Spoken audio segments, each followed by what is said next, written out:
Welcome back to the Maven Show. This is your host Rohit.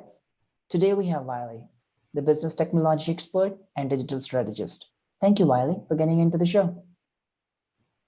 Thank you. Happy to be here. Awesome. So would you just like to give a quick intro about yourself, like how you got started with your journey about being a technology expert and digital strategist?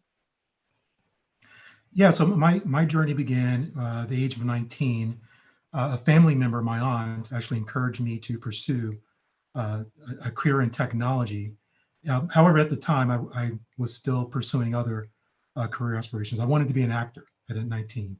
So it took a few years before I actually, took the leap. But at that time, my aunt taught me several things about technology, new programming languages. I learned C#, I learned a Visual Basic, I learned a little bit of .NET and SQL and SQL, but it took a few more years before that interest grew. I'd say by 30, I met another family member who's a cousin of mine, who really, encouraged me to take the leap.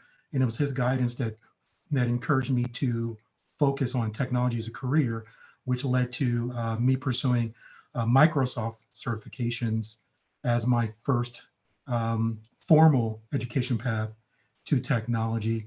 And that was following some work I'd done with the organization I was working with at that time, where I actually had the opportunity to code a solution called a robotic desktop processor. And those two things combined, coding the robotic desktop processor for the company I was working for, and my family members' encouragement to take certifications, is actually what pushed me to pursue a career in technology. Then since then, I've continued on working as a database administrator, a network engineer. I've also taught Windows administration and Windows Server administration for a local community college. And I'd say now it's been well over 15 years that I've been cemented in the technology space. So you used to say about the ID certifications, so would you like to tell which ID certifications are the best and prominent in today's market right now? Yeah, there's a lot that are prominent.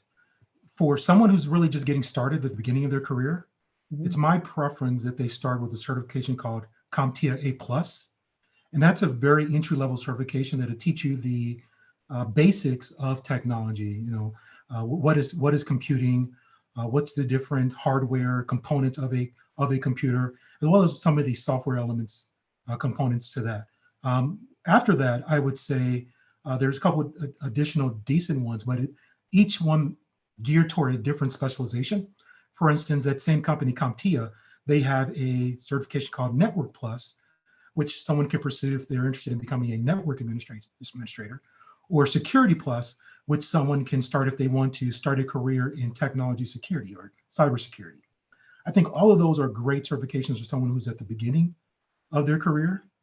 And I'd say later on, once you have some of those entry levels certification, you've gained some experience, you can pursue different certifications. So for instance, if you want to become a database professional, you could pursue a Microsoft certification geared toward databases. There's also one from Oracle that's geared toward databases, which is also very prominent. Or Amazon Web Services also has a database related certification, which will be a specialty.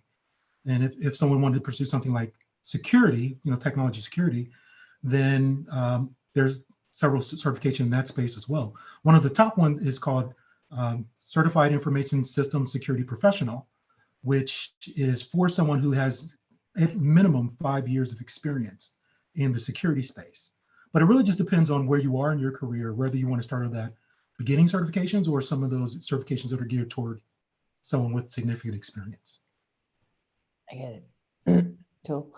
So and in today's market, the web presence is something which is the most important for the company. And you used to talk about the web presence. So what do you think, how web presence, is the only thing for the company, and how that web presence should be amazing for any company to go out or go to market and so on? So I guess there's several elements to a web presence for let's say a small or mid-sized business. The first thing I would tell them is make sure they maintain what I call their source of truth. And their source of truth is their website for their business. And what I found is that many organizations will leverage the social platforms, Facebook's, Twitter, Instagram, LinkedIn, as their way to disseminate information out to their customers or to their prospects. But it's my opinion that they should have any information that they think is valuable. It really needs to be on their website as the one-stop shop to learn everything you need to know about that business. And then from there, it's disseminated out to those social media platforms. In addition to that, they should do all the traditional things that we think of when we're building our presence. Advertising, paid advertisements through, let's say, physical mediums like billboards or newspaper ads, as well as digital advertisements through Google ads, LinkedIn ads. All of those should be elements that one should consider as part of their web presence on how they market and share information about their business. Great question. I get it. Go. So what do you think, like small businesses should consider cybersecurity or not? I'd say they all need to consider cybersecurity. It's probably one of the. Why so? And why so? And don't you think like this will be expensive to them, or this will be going to cost them? I would say that it could be expensive for them to not have it in place. It's probably more expensive to not have it in place. That would be a significant risk. So at its fundamentals, cybersecurity from a whole is trying to help you ensure that your data, which for many is a source of revenue, is protected, meaning that you're able to keep anything that's sensitive confidential.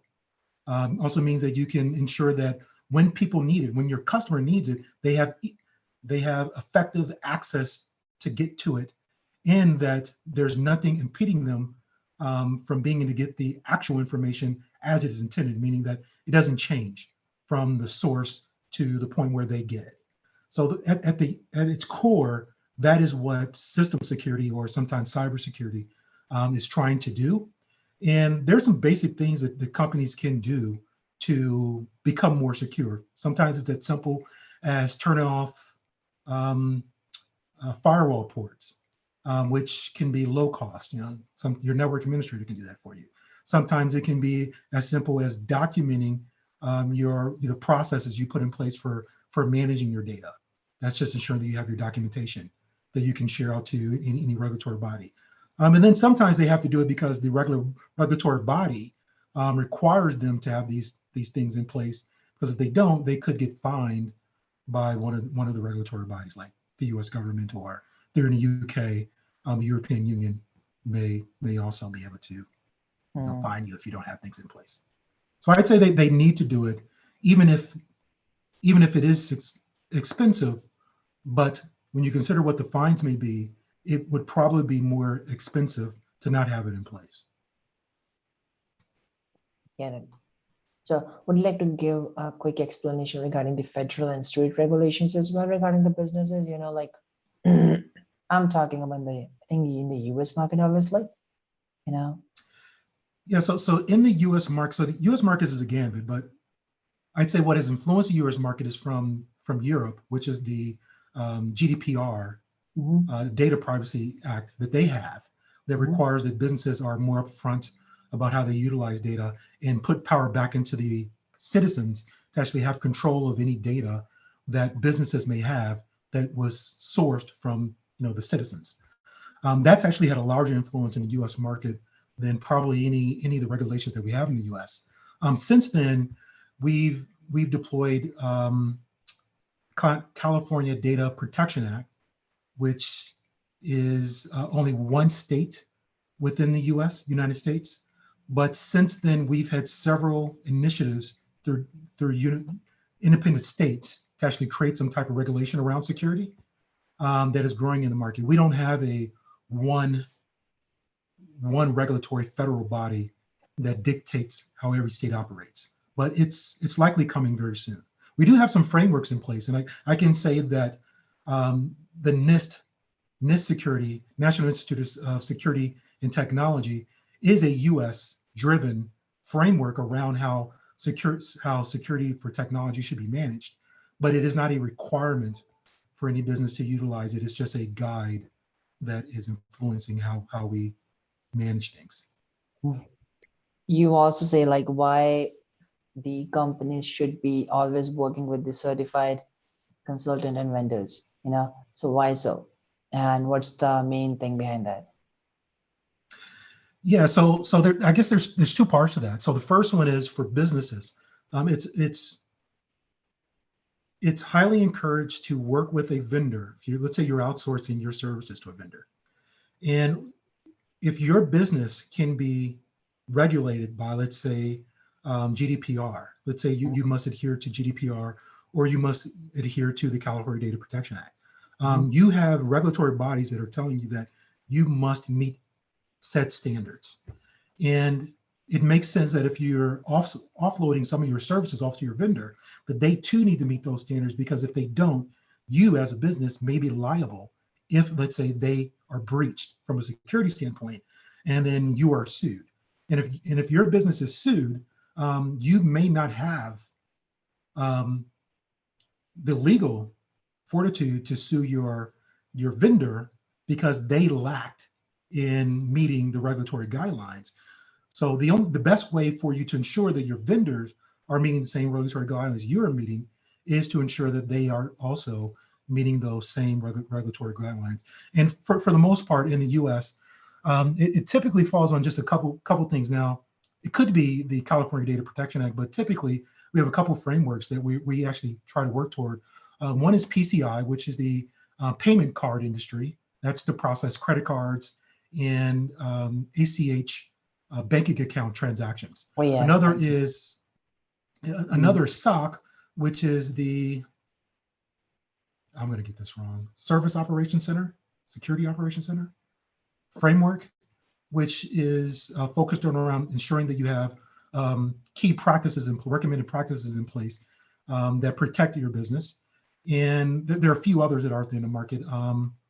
High Trust comes to mind, HIPAA comes to mind for healthcare, but all of them are things that you want your vendors to have in place. Now, the other caveat to that is ensuring that the professionals you're working with, independent contractors that you're working with, are actually certified in the technology that you're hiring them to operate on. That's valuable because it ensures that they at least have a minimum level of experience or a minimum level of training in place that validates that they understand the technology that you're hiring them to administer for you.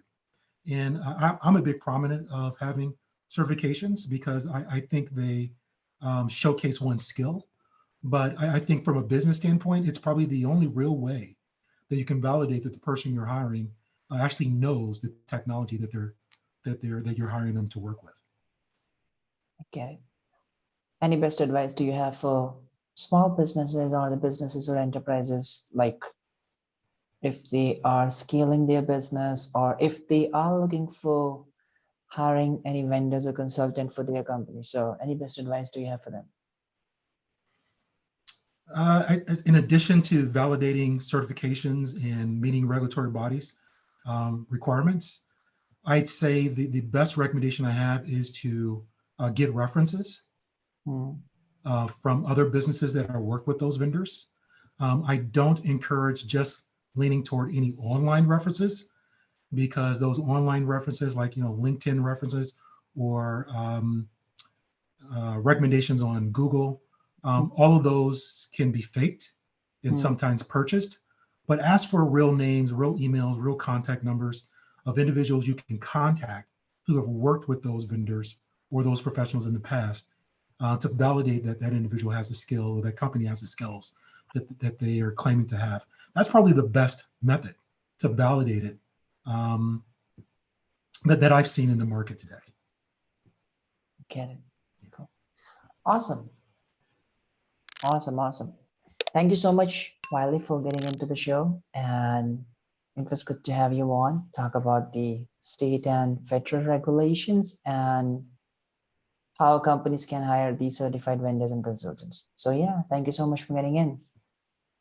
All right. Thank you. I highly appreciate it.